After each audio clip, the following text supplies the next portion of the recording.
Today is Thursday, and that means we get a virtual house call from our very own Dr. John Torres. Dr. John, how you doing? I'm doing great. How are you guys doing? Good. I thought if I'd yell, I'd see you. So, So glad to see you.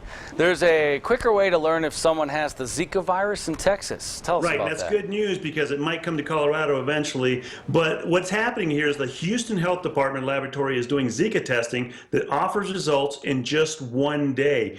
Previously, test samples had to be shipped to the Centers for Disease Control and Prevention, that's the CDC, to be checked, and that took up to 2 weeks. But now patients in Houston and several surrounding counties can learn quickly if they have the Zika virus.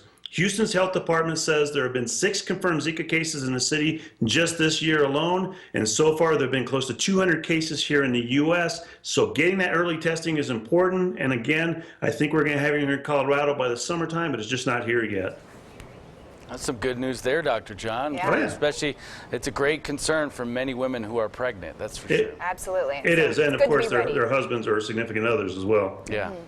Well, just the other day we found out about the first uterus transplant in the U.S., but now there's bad news on the patient. Exactly. It didn't work quite as planned. As a matter of fact, the first uterus transplant in the U.S. has failed. Doctors had to remove the donor organ for its recipient, and the person was a 26-year-old Texas woman named Lindsay, and she received the uterus during an operation at the Cleveland Clinic just last month.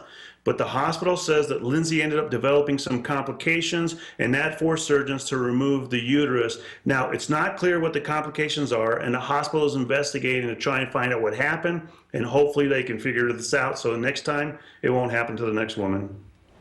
Well, it was worth a try, I guess, and Exactly. obviously they will try again. This next topic, I'm very interested in what you have to say. Me too. Now, working out is great. You know, you build up a lather, you work up a great Ew, sweat. what? Well, I don't build up a lather. It's a different way of saying sweat, I guess.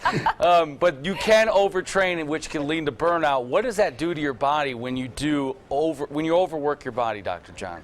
And here's the thing, whether you're looking to shed a few pounds or if you're working out to get that famous Rob Namnoon beach body, well, your workout schedule needs to incorporate some very important recovery time. Now, here are a few signs your body is calling for a big rest day. Number one, you're always sore. Of course, when you work out, you're going to feel some soreness following that workout, and that's pretty normal. But not if you exercise regularly. You want to give your muscles 1 to 2 days to recover between training sessions of that specific muscle group. Are you constantly tired? Well, fatigue is also an indication that you might be overtraining. And the rush of endorphins during a workout can actually block the sensation of pain. But on the other hand, stress produces a hormone called cortisol. And when that cortisol level is elevated, well, that can take a toll on your mental health. So again, a break can help.